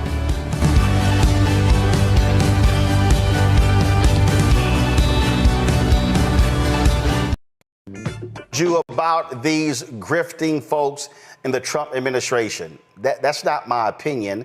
That's a fact. How many times have we told you how they are all about using the power of the Oval Office to help out their own? Well, guess what you're seeing right now? You literally are seeing the Donald Trump administration doing all they can to lean on African nations to do business with Elon Musk. This is an article in ProPublica. This is the article right here. It says the Trump administration leaned on African countries. The goal, get business for Elon Musk. You see right here, he talked about in Gambia, where they were trying to sit here and get them to use Elon Musk's Starlink. In fact, Elon Musk today sent out a tweet. He sent out a tweet where he was complaining about, oh, guess what, y'all? Mr. Victim was complaining about the racism, because in South Africa, they won't even talk to me. They won't even take my phone calls because they won't do Starlink. Yeah, he's literally whining and complaining that in his own home country of South Africa, they won't let him come in and do Starlink. Boy, isn't that so sad? Look, this is the tweet, y'all. South Africa has now passed 142 laws forcing discrimination against anyone who is not black. Even though I was born in South Africa, the government will not grant Starlink a license to operate simply because I am not black. This is shameful. This is a shameful disgrace to the legacy of the great Nelson Mandela, who sought to have all races treated equally in South Africa. Joshua Kaplan is a reporter for ProPublica. He joins us right now. Joshua, glad to have you back. Dude, this is crazy. And so what you have is you have the Trump administration doing all they can to drive billions of dollars in business to an individual who did more to fund his re-election than anybody else in America. Yeah, I mean, it's obviously this dual role that Musk has right now of being the biggest campaign donor in the White House with this sweeping power to essentially to remake foreign policy, to remake the federal government. At the same time, has not only not divested in these companies, but is still running them. He is still the CEO of them. I mean, that in of itself opens up, the sort of conflicts of interest that, I mean, it's difficult to imagine how a past administration would handle it, but, carefully vetted by government ethics lawyers. And now with what we've discovered has been happening in Africa with the State Department, and particularly in Gambia, I mean, it's really the starkest known example of the Trump administration using the incredible might of U.S. foreign policy apparatus to advance the business interests of Elon Musk. And see, and the thing here, we already saw what happened when Trump gave him the keys to the kingdom with Doge. And that is, he starts whacking departments, basically gutted every single agency that was investigating his companies, saving himself potentially billions of dollars in fines and also through lawsuits. And Trump is like, oh, yeah, we're going to use the power of the United States to force these countries that have small GDP that greatly depend upon foreign aid. And so we're going to basically force them to do our bidding. And that is to drive money into the pockets of Elon Musk, who, by the way, Elon Musk is so hilarious. He's claiming discrimination. This is the same Elon Musk whose Tesla was sued by black people for discrimination, and they lost. Yeah, I mean, and to flesh it out a little bit more, I mean, what we found is that since Inauguration Day, the State Department has made this global push to help Elon expand his business empire in the developing world, and particularly in Africa. And this is played out in several countries in the continent, but the harshest, the most extreme example that we know about, at least, is what we discovered in Gambia. And to refresh, people haven't been to Gambia. It's a tiny democracy in West Africa that is, it's one of the poorest countries in the world. About half of the country is living on less than $4 a day. And why Musk cares about Gambia is that his satellite internet company, Starlink, is trying to get a license to sell its products there. And the Gambian authorities and regulators have been slow to sign off on the approvals that he needs. And so what happens, we get this months-long, extremely aggressive pressure campaign by the U.S. government to push this nation to give Musk Company what he wants. In fact, y'all right. In recent months, senior State Department officials in both Washington and Gambia have coordinated with Starlink executives to coax, lobby, and browbeat at least 7 Gambian government ministers to help Musk. Records and interviews show one of those cabinet officials told ProPublica his government is under maximum pressure to yield. And it keeps escalating. I mean, it's at one point the State Department helped arrange this meeting between Starlink executives and the kind of key Gambian cabinet minister who's overseeing the government's review of Starlink's license. In DC, it got really contentious, and as it was recounted to us by one of the gentlemen who was present, and several other people who were briefed on it. The Starlink people were accusing this Gambian official of holding back his nation's progress, saying things like, "We want our license now. Why are you delaying it?" But it ends in a stalemate. The Gambian official, his name is Lamin Jabi, doesn't yield. And then Lamin Jabi was supposed to have another meeting about this with senior State Department people at Foggy Bottom, but the Starlink people tell him, we're going to cancel that. There's no more need for that. And then instead, that very day, 4,000 miles away back in his home country in Gambia, in Banjul, the U.S. ambassador writes a letter to the president of the entire country, the president of Gambia, saying, asking him to go around this cabinet minister and make the Starlink license happen. She calls it an important request. And so this cabinet minister, Jabi, he tells people that, he feels like the ambassador is trying to get him fired. Yeah, I mean, that's what they do. Questions from our panel for Joshua. Robert, you first. Thanks so much for this reporting. One of my good friends, James Gomez, is from the Gambia and sent me this article this morning, and I'm the resident space nerd. So I think we kind of have to explain to people exactly what Starlink is and why it is important. So right now, internet is communicated through underwater cables around the globe through big nodules, and these are controlled by independent governments. What Elon Musk has been doing is, one, buying his own rocket company, SpaceX, in order to deliver 20 to 50 Starlink satellites to create a 40,000 satellite constellation, which can provide low Earth orbit, LEO, low latency internet, which would essentially make the underwater cable system completely pointless. Every time you see these SpaceX starships exploding, etc., it's because that's their only way to get enough of the Gen 2 Starlink satellites into orbit to make his dream of global internet possible. And also, he has to do this at a speed where he will be able to beat Amazon and Jeff Bezos' Project Kuiper, which goes up on the Blue Origin. Also, the Chinese are working on their own version. Also, the Europeans are working on their own version. Starlink is simply the most mature of these efforts on the international basis.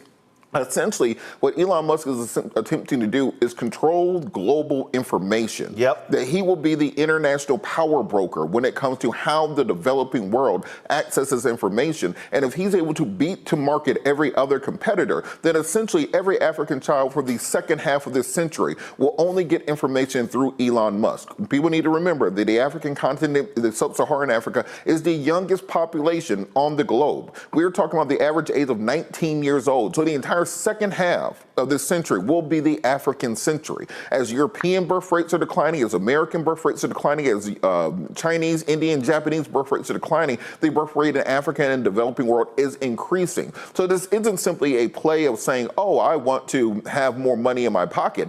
He doesn't want to control the world going into the second half of this century. And when you have the assets of the United States government essentially at his control, being able to pressure through foreign aid, through the closing of the USAID offices, through diplomatic means to force his business interests onto these nations, we're looking at the Chinese Belt and Road Initiative, but controlled by a single individual. Could you talk a little bit about the danger of concentrating that sort of power in the hands of one private person who is not constrained by national boundaries, by national borders, by ethics laws, by any rules? He essentially has become the most powerful man on the planet Earth and now is seeking even more power. Yeah, no, it's a great question. And I don't want to, I want to make clear that there's a lot of people in Gambia who have different views about, the basic question, not is this pressure campaign appropriate, but should Starlink come there? Because, internet in Gambia, it's slow, it's unreliable, it's one of the most expensive places to get internet in Africa. And, there's a lot of people who genuinely think, Starlink, it's a good product, it's fast, and that it would be helpful for consumers and for economic growth. If you're an entrepreneur in Gambia, being able to have access to fast, reliable internet could be a good thing. And so there's a lot of people that think that's true. There's also a lot of people that think that this is an incredibly risky proposition for some of the reasons you're just laying out. I mean, for one, I think as time goes by, governments around the world are getting more and more hesitant about handing over this important piece of public infrastructure to a mercurial billionaire who has, has this kind of move fast and break things mentality potentially. But also, Joshua, let's keep in mind, this is the same man who has openly said in the Russian-Ukraine war, he decides on a whim to turn it on, to turn it off when he wants to. In fact, this has been going around Twitter. He created this chat GPT Grok, which is supposed to correct information. This is what happened. His own chat GPT Grok went crazy on Twitter, and they were talking about, and it said, I was instructed by my creators at XAI to address, quote, white genocide in South Africa, and the kill the board chant as racially motivated was conflicted with my design to provide evidence-based answers. The problem is he is literally rigging the chat GPT to frame what's happening in South Africa as white genocide, as opposed to the fact that white farmers are not being killed. It's not genocide. So this is what, he can't be trusted. He doesn't believe in protocol and rules. He runs everything the way he wants to. And the problem is, what they are concerned, which I agree with, if the person is controlling the information, I don't know if he can alter the information. Yeah, you certainly hear people saying that. It's like, is this a national security threat? What is it, what does it mean for us to have someone who doesn't live here, doesn't have any physical offices here even necessarily, who can decide to cut things off if he wants? There's a tweet Elon said about this once that has gotten a lot of attention from his critics in Gambia, where he was talking about foreign regulators' ability to police his company, and he said, quoting here, they can shake their fist at the sky. And so he's, he has sometimes flouted how difficult it is for governments around the world to hold him accountable. Frankly, he's done some version of that in the U.S. even before Trump returned to the White House. He has been fighting with U.S. government regulators, and they have a lot more power over him than a government in France or Gambia or Bangladesh does. The other piece of this, though, that's important. It's not just that they're worried about in places like Gambia, places like Lesotho. In Gambia, the internet sector is a really important to the economy. The local internet companies, Gambia's the tax revenue of the country, at least 20% of it comes from internet and phone companies. And if in a Silicon Valley fashion, Musk undercut their prices, killed off the competition, and then jacked his prices up, the authorities might have almost no power to kind of manage the fallout for the entire economy. That's what a lot of people are worried about here. In Nigeria, that happens. Something like that. Gambia's GDP. Yeah, absolutely. In Nigeria last year, Musk had started with kind of low prices. That was the first African country that Starlink debuted in back in early 2023. And then last year suddenly sent out an email that they were going to double the prices. This led to this big fight with Nigerian regulators. And Nigeria is almost as many people. It's a very powerful country economically, politically. And they had this big standoff with him about it. But that's something that got noticed by government officials all over the continent. Like, oh, like these like low prices that are being promised to us, they might Right. last. Here's before I go to Reese, this is a tweet the president of Namibia sent out. This was on September 24th, where there was a meeting at the UN between Namibia and Elon Musk to talk about investments in the technology sector in that country. Reese, go ahead. I'm wondering about what kind of feedback or concerns this has sparked in the U.S. in terms of government officials, in terms of Congress. Is anybody paying attention on our side about the corruption that this entails? Yeah, I mean, we talked to, in terms of the fallout from the story, I know it's gotten, some senators have talked about it. Mark Warner has been focused on, he's been starting to look into this issue. I just from reading the public record on this.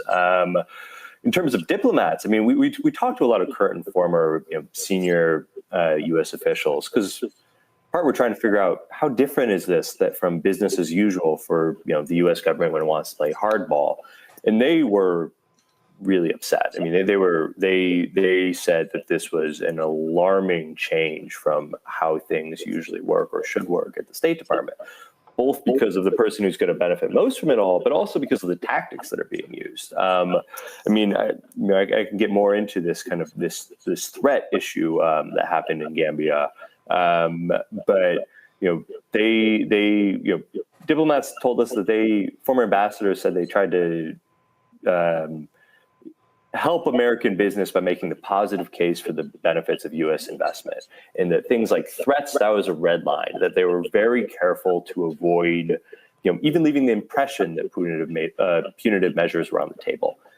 And then they were extremely careful to avoid even the appearance of conflicts of interest, let alone something like this. I mean, one former high-level State Department official told us that this looks like crony capitalism. Another said, I honestly didn't know that we were capable of doing this. So, I mean, I think there's certainly concern inside the department about it. There's not been anyone currently there who's speaking out publicly about this for understandable reasons. Greg? Thank you, Roland, and thanks for this work. I want to focus in, as Robert kind of laid a beautiful kind of global picture for us. And as a person of African descent, my commitment is to our people, the African people, and to humanity generally. So the nation state really isn't a priority for me. I'm glad you mentioned Nigeria, given the fact that the Nigerian government and the military in particular has said that they are not going to get in line with Starlink, which I think it was January 23. I think that Starlink started doing business in Nigeria. It's not huge there, but it's growing, and the government there's like, Starlink. Yeah, if we do that, then our data will go to the United States, which can easily mine and cook the data, or in fact, to Elon Musk. My question, kind of in line with what Robert laid out, is about those other entities that are not competing with Musk, but will ultimately eat his lunch. And I'm thinking now about China. I'm thinking about Russia.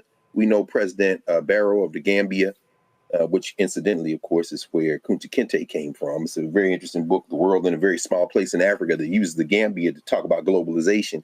And it shouldn't be lost on us that a lot of our people came out of the mouth of that Gambia River here in the United States. But the president of Gambia was in China, of course, for the Africa-China Economic Cooperation Forum last fall.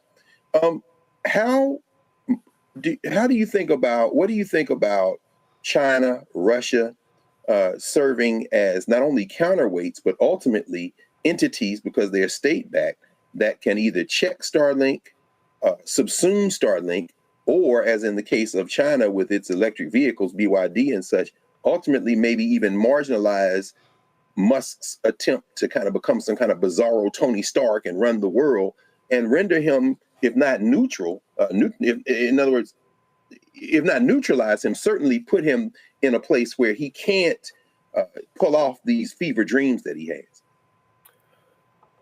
It's an interesting question. I mean, my biggest worry at this point is not, kind of, if we ultimately are talking about potentially a place where several superpowers are competing aggressively for resources in Africa, I mean, I think that's a picture that ends poorly. I mean, the Russians, look at what the Wagner Group has done in places like Mali, Central African Republic. I mean, it's really, it's an ugly picture. The Russian footprint on the continent. And I mean, if I would, certainly, I don't feel like I'm in a position to advise someone like a President Barrow about how to navigate this dynamic. But it certainly is the case that you have a lot of diplomats who want the U.S. to, people who want the U.S. to maintain warm relationships and across Africa, who are worried that this sort of behavior is going to harm the U.S.'s image. I mean, you look at the Gambia. The Gambia has been a real partner of the U.S. and United Nations votes when it comes to things like Ukraine. They've been very friendly to the United States of America, and certainly. Things like this aren't necessarily going to help America's image on the global stage. And it's interesting because this is really, it's a race for, it's a race to get as much market share as possible, as quickly as possible, because this is a really new technology, and especially in rural areas, in continents where there is not the kind of, broadband infrastructure that exists in much of the U.S., there's massive quantities of money on the table. I mean, Starlink is valued at the astronomical valuation it has right now, not because it's making a ton of money right this second, but because investors have this hope that it's going to, catch like wildfire over the world stage. And it's interesting that that's not only how Starlink is thinking about this, but you look at internal State Department cables. That's now how U.S. government officials are talking about their goals for the company. They want to help them beat the competition, particularly from the Chinese and these other foreign startups. And so you have State Department documents from last month that we got a hold of that say, one, have senior diplomats saying they want to give Starlink a first mover advantage in the country that they're based in. And two, that the next 18 months for Starlink are critical. They got to get these licenses now because they need to get there ahead of the competition. And that's, I think, part of why you're seeing such intense efforts bearing down on these democratic nations in Africa. Absolutely. Thank you, man. Great reporting here. Critically important that we understand what is going on here. And Joshua, great job for ProPublica. Y'all keep doing great work. And folks, if y'all want to support ProPublica, they're a nonprofit journalism entity. Look, it's a lot of national media not doing stories like this, not doing deep dives. And so go to ProPublica.org to support their work. Joshua, thanks a lot. Thanks so much for having me. I'm going to go back to our panel, Robert. I'll start with you. I mean, we need to understand. People need to understand the point that you were making is that, look, you don't have landlines. The reality is cell phone service has been tremendous across the continent. That's one of the reasons it's been growing. You've got African billionaires that control a lot of these cell phone service companies. But now what you have is now the next frontier. And not only is it getting a foothold, this is about, again, frankly, raping the continent. That's what this is about. You're absolutely right. I think people need to fully understand what Musk has been building empire-wise over the course of the last 20 years that you've been paying for. I want to remind people that Elon Musk is a welfare queen. None of his companies are profitable. Tesla's not profitable. Starlink isn't profitable. Boring Company is profitable. Neuralink isn't profitable. The reason he's rich right now is because over the course of the last 20 years, he's gotten $36 billion in U.S. government contracts. And hold up, the only reason he made money last year with Tesla is because of the government contracts, because he would have lost money in the last quarter with Tesla. Exactly. And so when we're talking about him being the world's greatest welfare queen, essentially, what he's attempting to do is these companies are not independent of each other. The reason you buy Twitter at a loss is so that you can control information. And we saw that the last election was won through his control of the information stream. The reason you buy SpaceX is so that you can deliver your satellites into outer space in order to control the information stream. The reason you buy Starlink is so that you can control the internet, so that can control the information stream on your social media apps. And what happens when Elon Musk can effectively control the information stream for the entirety of the global community? With the assistance of the United States government forcing countries. If you want to do a business with America, you have to use Starlink. If you want diplomatic aid, because we've now closed down USAID, a condition will be you use Elon's products. And guess what? It's beyond just the Starlink system. They also want to change the governmental fleet vehicles from being things like Fords to being Teslas. How much money does that push into Wait a pockets? minute. Even though Donald Trump ripped apart the charging stations in federal government buildings. Exactly.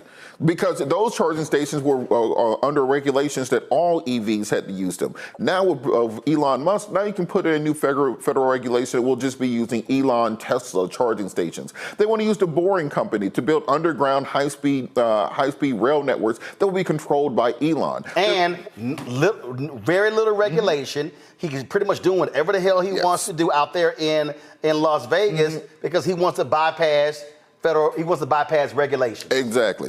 And so then you take it a step further. The Optimus robot that he's doing now, where if you heard Lutnick, the Commerce Secretary, say we're going to bring manufacturing back to America and it will be robotic. Who the hell has a robot company?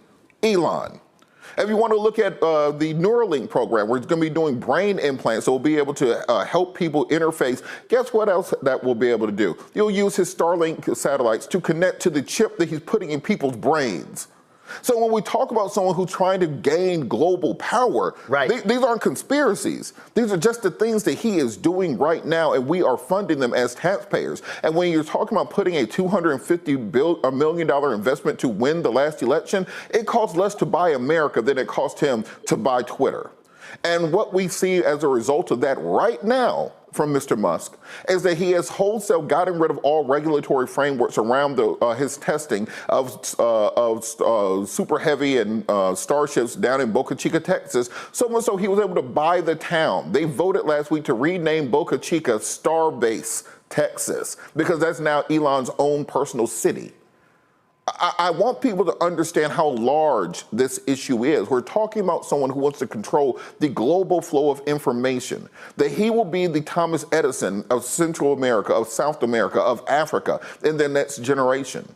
He already is the only foreigner who has a gigafactory in China, in Shanghai. No American manufacturer has a car factory in China. It's against the law there. The only reason he has that is, well, now China is using SpaceX, very similar SpaceX rockets for their own space program. He does not pay attention to global lines. He does not have to follow global regulation. The new Republican budget cuts 25% of NASA funding.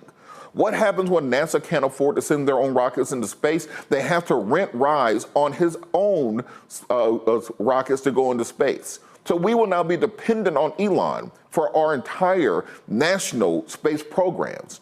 You have to look at these things from the macro and understand this isn't just about what's going on in the Gambia or what's going on in South Africa. This is about a group of billionaires attempting to have full global control for the next 100 years. Reese, you cannot let this Tony Stark, what was the Kingsman's, what was the role Samuel Jackson played in that movie? Like, literally, you cannot let this deranged man have this much power. African nations must resist with everything they've got. They have to, because, you know, this man is dangerous. He's dangerous to the world order. And it's really, really disgusting. There is no other American in this world where where the United States government has decided that their business interests outweigh the interests of everybody else in the world, where they've decided that they're going to put the weight of the United States government behind one specific business that one person benefits from more than anybody else. And to Robert's point, this isn't even a meritocracy. He's not even a person who's particularly talented. He himself is not the originator of this technology. He manages to hire some smart people, yeah. But at the end of the day, this is creating a monopoly with taxpayer dollars to the detriment of the United States and everybody else. We did not sign up for this, okay?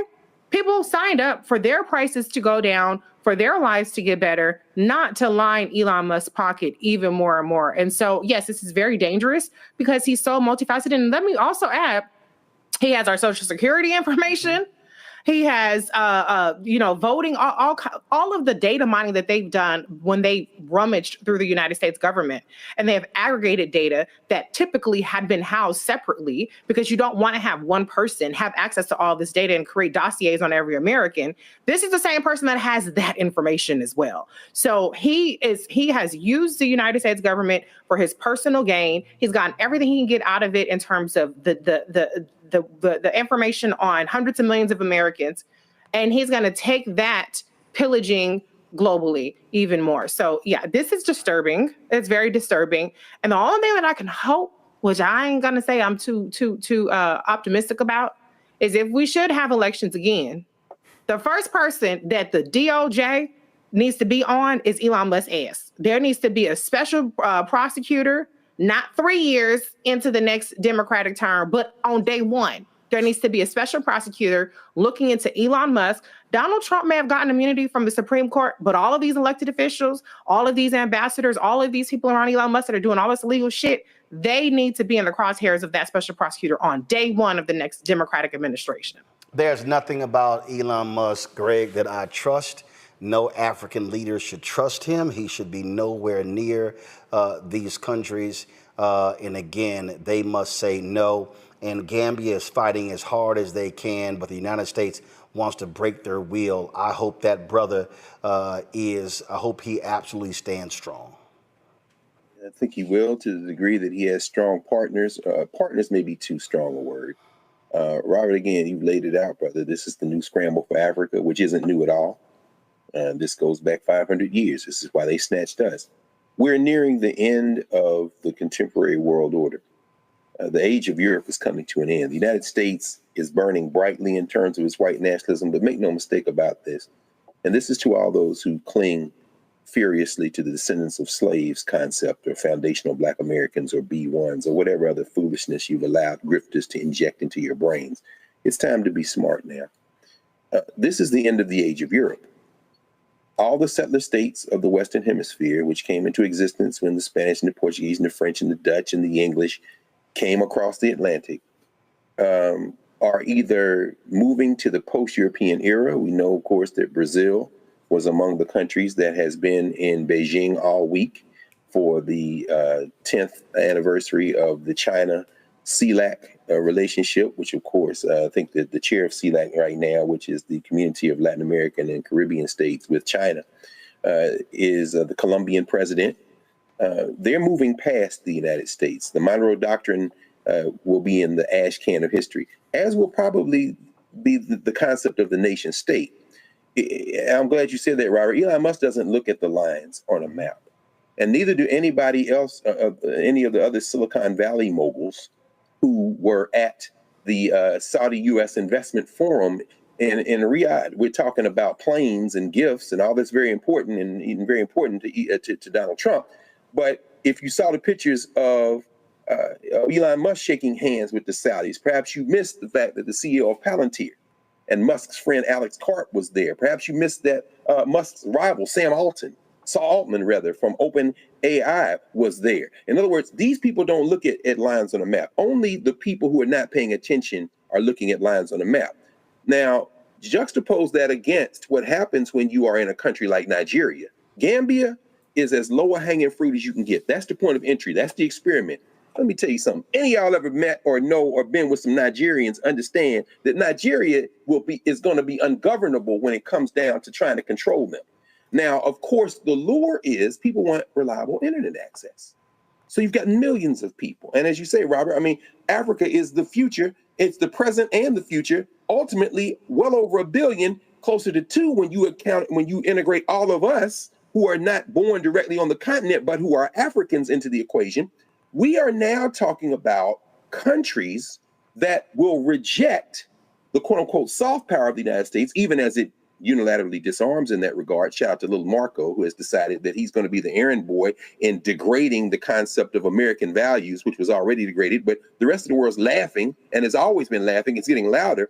But on the African continent, Africa just needs a little bit of breathing room. This might be the last chance it has for the next cycle, and like you say, Robert, maybe through the end of the century, to get that breathing room to build our innate capacity to develop our own spaces. Finally, for the American Negro, this is the message to the American Negro. Your master don't love you, never has. You will never be a member of this polity as some kind of equal partner. And your best bet is to reach your connections globally, because what they are doubling and quadrupling down on in the United States, turning inward, is the imminent collapse of the polity as it recedes in global influence and global power. And Donald John Trump is no more an American than Elon Musk is when it comes to feathering his own pockets with your tax dollars. So while you clinging to the flag, he clinging to his pocketbook. And we would best build solidarity with the people of the world. And that's going to be our best bet to resist as we fight for our voting rights and all that stuff here domestically. It's a lot that we have to recognize, and trust me, it is not going to end. Hello, I'm Isaac Hayes III, founder and CEO of Fanbase. Listen to what I'm about to tell you. The window to invest in Fanbase is closing. We've raised over $10.6 million of our $17 million goal. That means there's room for less than 6,370 people to invest in Fanbase for the average amount. The minimum to invest in Fanbase right now is $399. That makes you an owner in Fanbase today. Go to startengine.com/fanbase to invest. Why?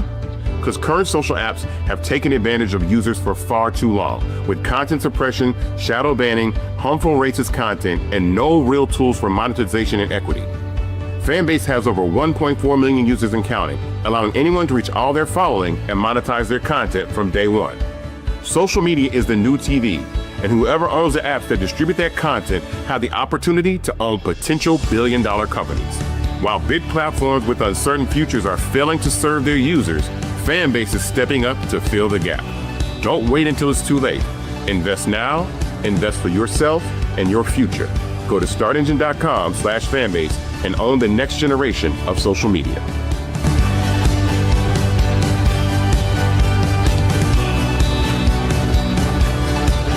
You must be my new lieutenant governor. I'm ready for duty. I think I can make a difference. Just be a good girl. I'm gonna need some dinner and a lot of wine. I really don't think that he thinks I'm qualified. What you gonna do? Pump my shoulders.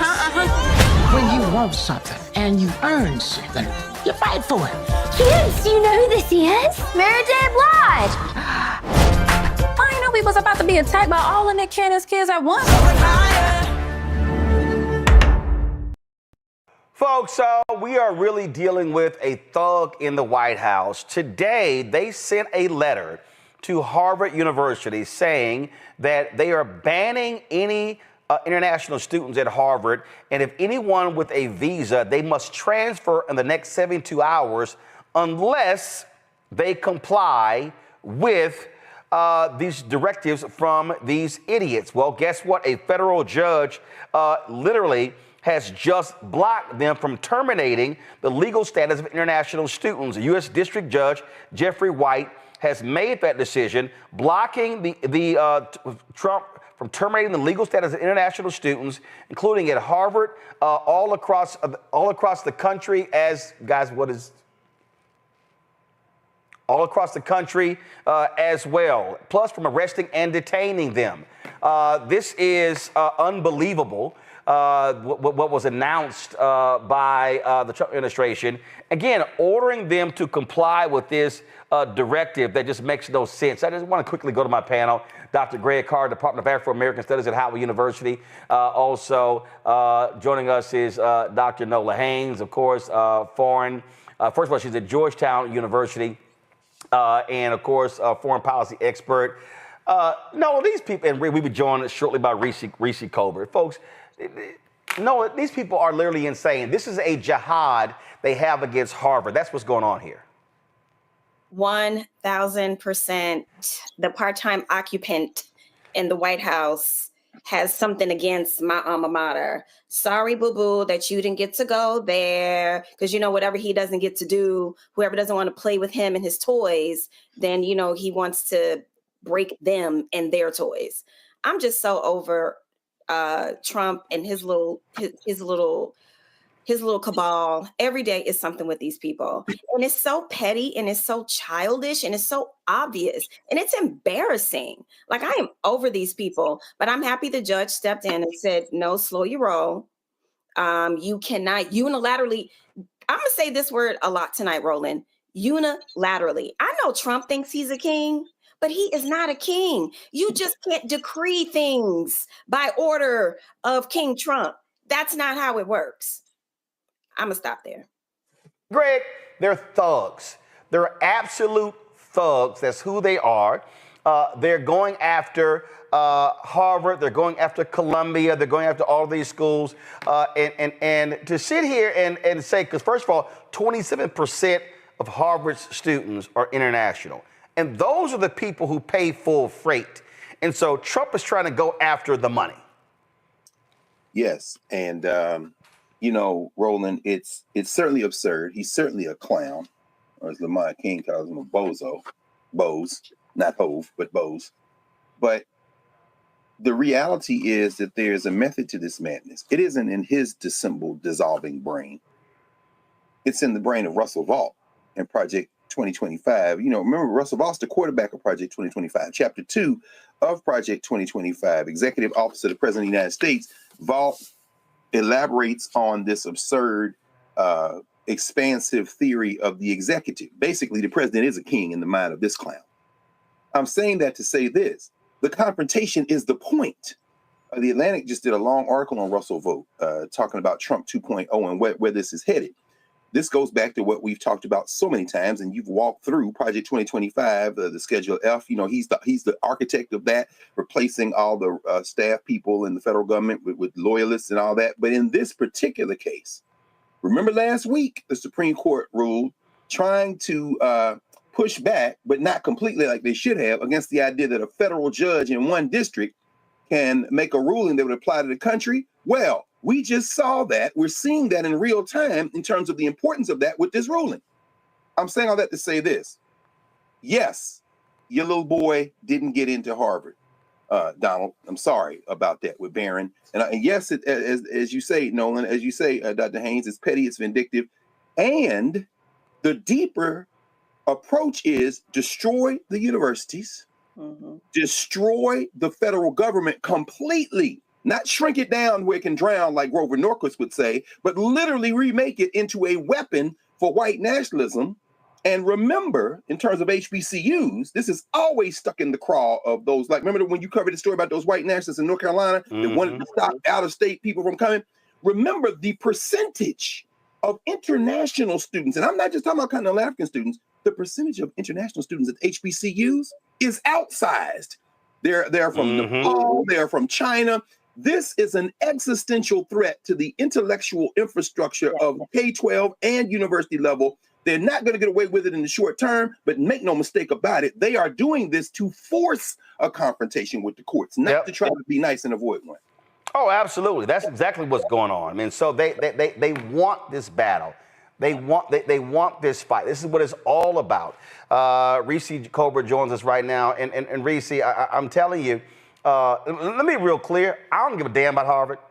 I don't. Yeah, you say that all the time. Every time I hear my Harvard year. I don't give a damn about Harvard. I don't give a damn about any of these Ivy League schools. But what I do understand is that what they are doing is a precursor to what they want to do to other schools, and HBCUs better take notice. Well, that's 100% correct, Roland. And to be fair, that's probably why they go after Harvard, because who's going to be that sympathetic of Harvard? It's a bunch of Ivy League educated people.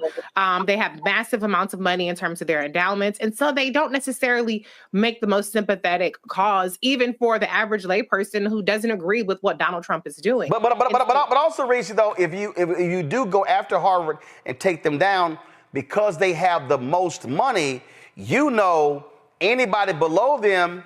That listen, you saw the other Ivy League schools that buckled because they can't withstand that level of pressure like Harvard can. So you go after the big fish. And that's why we have to connect the dots, as you've been doing, or as everybody's been doing so far. This is an opening salvo. Now, how many times have we said that over the past couple of years about what the opening salvo was? It's a test case. And so why not take out the biggest fish that you can take out first, and then everything else crumbles? But the other part of it is just the humanitarian aspect of it. You know, Harvard is powerful. Individuals are not powerful. And so if people have to be worried about being snatched off the street because arbitrarily Kristi Noem with her stupid ass, or whoever, Marco Rubio, decides that they're going to revoke a foreign student's visa status, that it makes them less likely to not only want to study at Harvard, but to want to be in this country at all. Mm-hmm. And so we have made a trade-off through Donald Trump between white South African pro-apartheid peasants and physicists and doctoral students who are from other countries, all because of the priority and the delusional misplacement of value that Donald Trump puts on whiteness. And so this week could not be any more glaring about how wrong the choices this administration is making and how wrong of a direction this country is heading in. Every single thing, when you look at all the choices that are being made and the fake justification for them, this shit is beyond off the walls crazy. It is. And what we're dealing with here again, and I need people to understand, and we're putting this in the context because it rightly deserves it. We're dealing with thugs. We're dealing with arrogant individuals. We're dealing with people who do not believe in the rule of law. Right. These folk don't believe it, Nola, and what they are in their minds. The only court that matters is the right-wing Supreme Court, and they pissed off at Amy Coney Barrett because she's not falling in line. She's not Clarence Thomas or Sam Alito, and so they've thought, oh man, we got us 6 hardcore. They let go of Roberts because he still pissed them off with the Affordable Care Act. They thought they had 5 solid. Now they mad as all get out because so Trump's whole deal is, yo, I got my court. I can do whatever I want to do because they gonna let me. Oh yeah, 1,000%. And you know, it's really interesting when you are in power. And in this case, we're talking about the Supreme Court. And if you look at Congress, they're really you have to reconcile with yourself. Am I willing to forego my own power in service of Donald Trump? And I think this is one of the things that we're confronting, right? It's people trying to deal with their own situation and their own power, and then also realizing, wait a minute, the seriousness of what we are talking about. You are literally talking about abandoning the rule of law. They already, you know, work their hoodoo in terms of voting. So they want people to be complicit in completely destroying democracy. And when you are in a situation to where you can participate in that, and then you have to say, wait a minute, and you have to really sit down with yourself and ask yourself, is this what I want to be doing? Is this what I want to, is this the legacy that I want to leave? To completely abdicate my own power in service to a megalomaniac. Right. So, and, you know, I don't know in all truth, you know, how many Republicans are actually going to have that come to Jesus moment. I'm tired of hearing from people that, well, you know, behind closed doors, they're saying this, they're saying that. I don't care what they're saying behind closed doors. What I care about are their actions. What I care about is what they did last night. with this horrible, big ass ugly bill. There's nothing beautiful about it. So when it comes to the Supreme Court, where we know that that's kind of like the last bastion of hope, they kind of are like the levee walls, right? You really have to confront yourself and ask yourself, what do you want your legacy to be? Do you want all those history books written about you being complicit and completely giving Donald Trump, Steve Bannon, all of them, Stephen Miller, the whole gang, the whole cabal, the entirety of the United States of America? It's overwhelming. It's exhausting because every day it's something. But I will say, just like Trump won, the judiciary has stepped up in many cases to hold the walls of democracy. We'll see if that will continue to happen. Oh yeah, I mean, Greg, I for all them simple Simons out there who we kept trying to explain why the courts matter, and they listening to these fools, yelling and screaming that they Pan-Africanists and all this little nonsense, and saying, oh, your vote don't matter, and them judges don't matter. Well, guess what? We are literally seeing this thing being barely held together because of judges.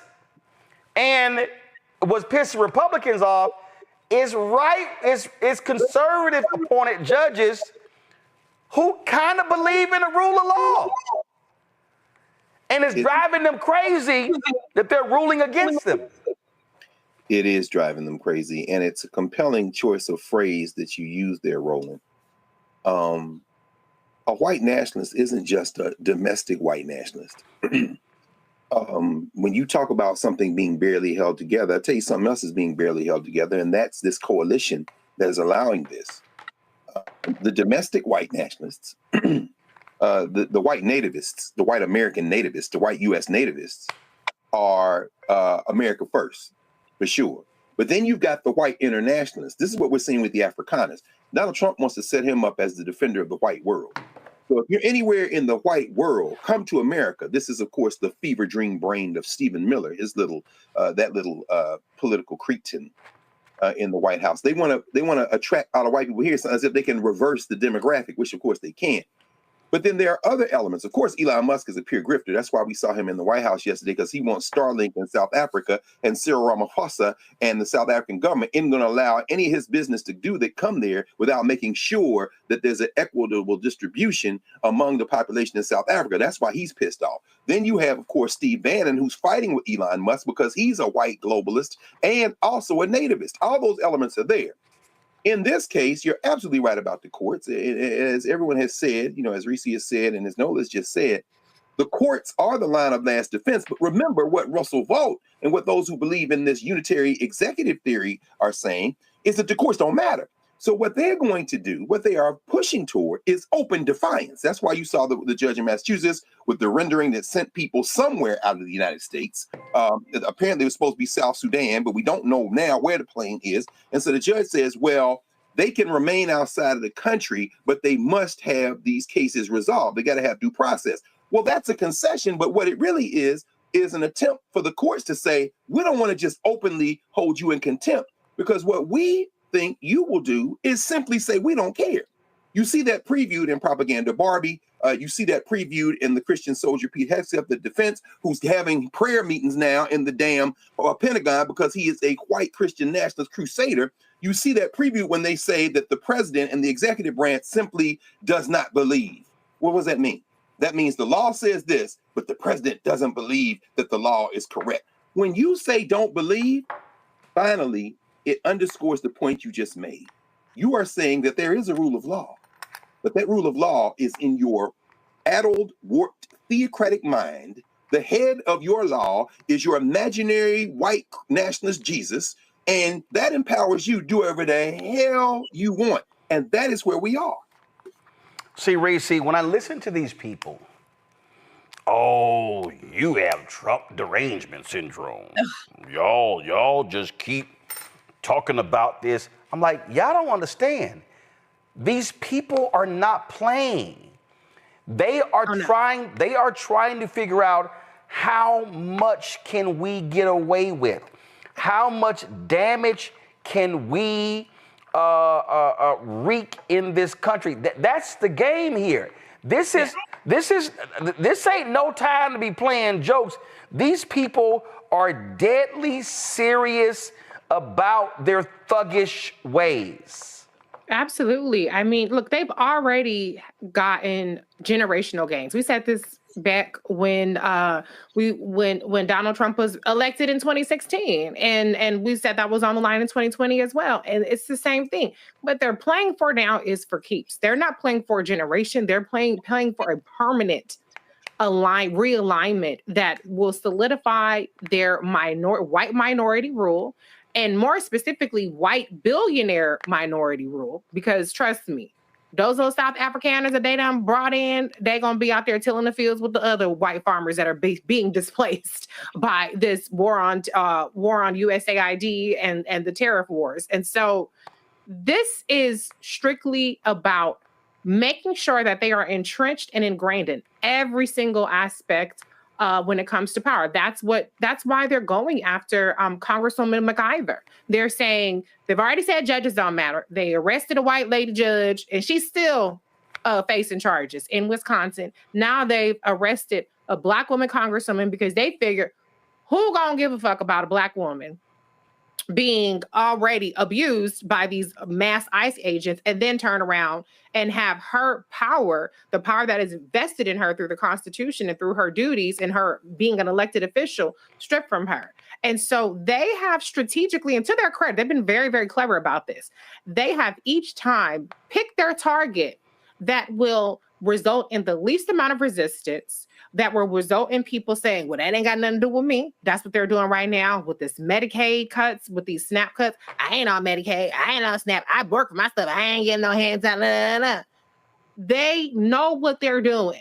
And even though as much as we try to call it out and try to tell people, like, stay woke, like this is what the tea is, people still have their heads in the sand. That's why we had 89 million motherfuckers stay at home when everything was on the line. Not even just trying to undo some of the damage of Trump, which Biden Harris managed to do, but to try to hang on to some semblance of a country. I know Dr. Carr ain't gonna miss it, but for the rest of us who kind of like the kind of thing, we got a good game going on, shit's canceled. They playing for keeps, like you said, Roland.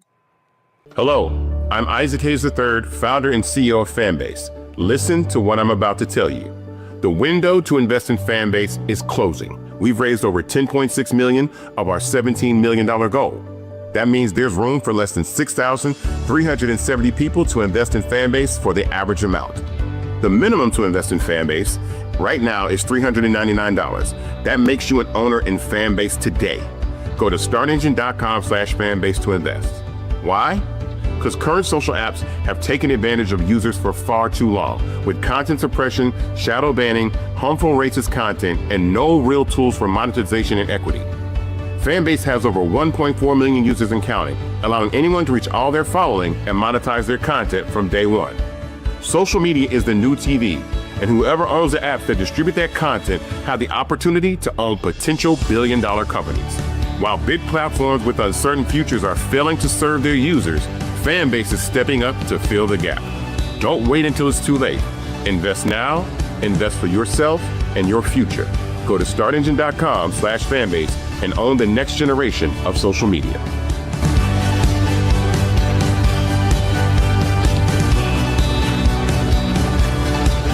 Attention! We're back, bigger and stronger than ever. Season 2 is reloading May 26th at 8 p.m. Eastern Time. What's up? Being a black man, we gotta stop letting this slide. With new hosts. Let me tell you what damn time it is. And big celebrity surprises. Kiss my behind. It's Oprah Winfrey. Subscribe today at Truth Talks Live. Give black people what they need, and we'll show them for you. And don't miss out on all the upcoming viral moments. Simulcasting weeknights at 8 p.m. on Roland Martin Unfiltered and Black Star Network and Truth Talks Live. I'll see you there.